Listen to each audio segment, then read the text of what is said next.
This is Alan Liska from Green Archer Comics, and I just got back from PulpFest 2025, where Ben and I tabled for the whole weekend, and it was a different experience than most of the comic book conventions that we go to. So if you're used to a Comic-Con, PulpFest is very different. And I want to talk about some of the good and bad things that we saw while we were there, and a little bit about what PulpFest is, who we met, what they have there, what is pulp, what's considered pulp, and the kind of things that they look for. Because we met some really cool people. We learned a lot. And I always love that when we get a chance to really dive in to something that we think we know and pick up even more. And there's a whole lot of books and other amazing things that we're going to look at that we picked up. But overall, it was a really good convention.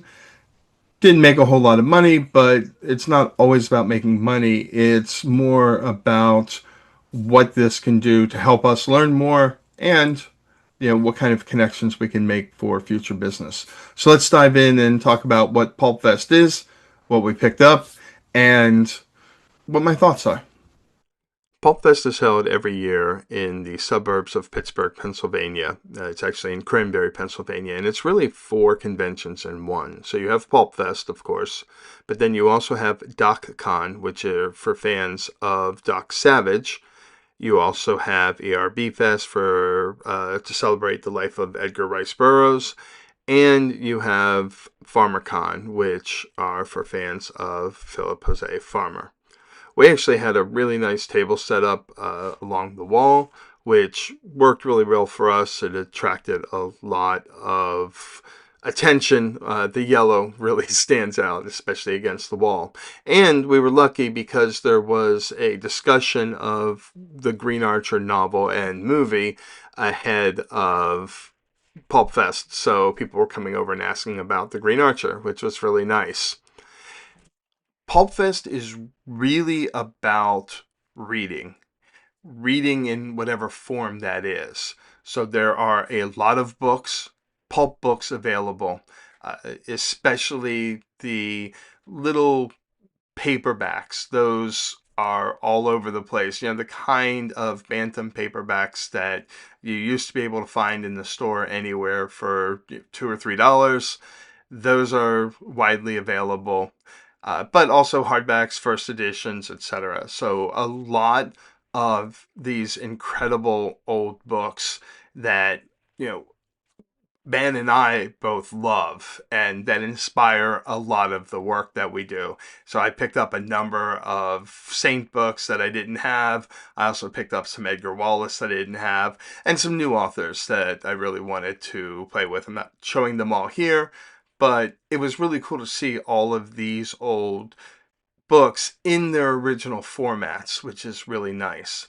But it's not just about old books. There are new people that are continuing to write pulp stories, and those authors were well represented here as well. There were dozens of authors that were selling new pulp stories. So, yes, we celebrate the old, but we also celebrate the new. And I really enjoyed that. Uh, in addition to all of the cool pulp books, there were some comics there. There were probably a half dozen comic vendors. Nobody selling new comics. That was just us. Well, I should say Edgar Rice Burroughs' table had some new Tarzan comics. But for the most part, we were the only ones selling new comics. Everything else were comics from the 40s and 50s in different forms. If you like the Big Little books, they had a bunch of those there, but also all of these really cool old comics that we liked. And it was really talking to a lot of the attendees. It was fascinating to see how many of them were old comic book collectors, but have really moved away from comics and were focusing on other things now. The star of Pulp Fest, though, was the pulp magazines from the early 1900s, very early 1900s. There were some of the People's magazines that went back to like 1908 up through the 1950s and 60s. And they had pulps from the UK, pulps from the US that had fantasy, sci fi, western, railroad, was a huge one there. There were so many railroad-based pulp magazines there. It was incredible. Westerns, of course, adventure magazines, men's magazines.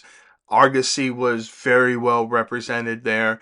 And of course, my personal favorite, the Shadow. There were Shadow pulps just about everywhere. And I absolutely loved seeing all of these really cool pulps everywhere, that you could think of, and in very different shapes.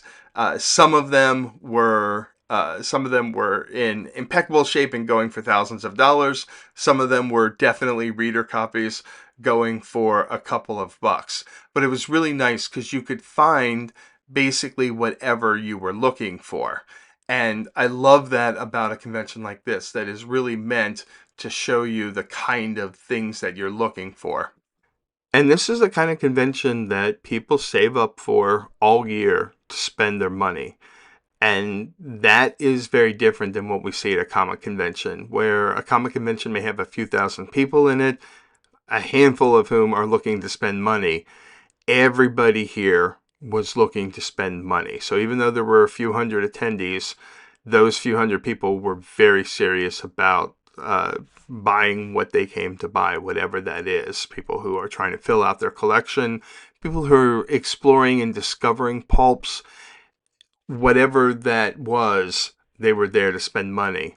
And so that was really fascinating. A lot of the dealers did really well. Again, we were kind of an oddity, so we didn't know what to expect. We did fine. We made back our table cost, but we definitely didn't, financially, we didn't consider this a successful weekend. But we would absolutely do it again just because of the cool nature of not just the merchandise that's there, but the attendees themselves. Everybody that we talked to was absolutely amazing. And this is one of those cons where you do not have to try to get people's attention. Even if they're not interested in buying from you, everybody wants to stop by and talk to you. They want to share their love of the pulps and what they're passionate about. And I love that. I love this sort of feeling of camaraderie that was there with everybody of, hey, you like the geeky thing that I like, and let's share this and let's teach each other and let's help each other learn. And I thought that was amazing. And it was also interesting to see what wasn't there. Some of the things that I traditionally think of as pulp weren't represented at all. And a lot of that is because they never appeared in these early pulp magazines. If you didn't have stories in these early pulp magazines, you generally weren't considered pulp. Or if you didn't have the pocket paperbacks written about you, you weren't considered pulp. So that was a real learning experience for me, really understanding what is pulp and what isn't, and helping to refine my definition of this very loose term.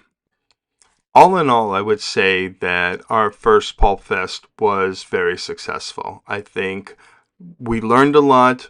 We definitely made some great new contacts, some people that we're going to keep in touch with.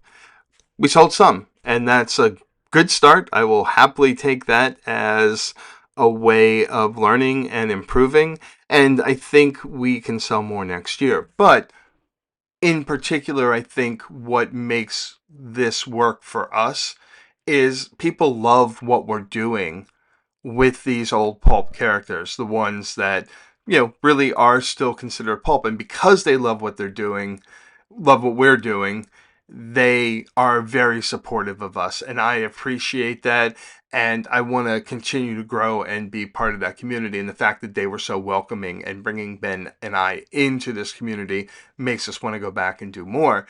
And especially if you're in the Pittsburgh area, I highly recommend attending this. This is a chance to learn part of history that is slowly disappearing as these pulps fade away. They're becoming more and more rare, and it's a part of such an important part of our world in the 30s, 40s, 50s, and even into the 60s that is eventually going to be completely gone or completely forgotten about.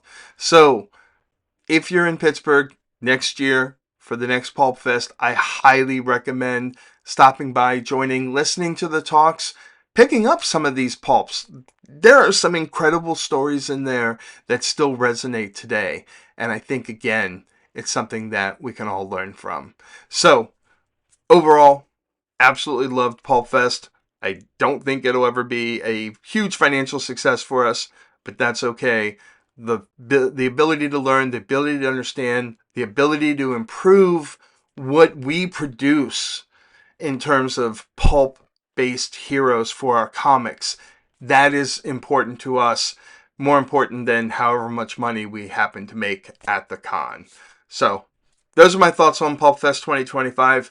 We've already talked, and we are definitely going back for 2026, and I hope we go for many years after that. Thank you all for watching.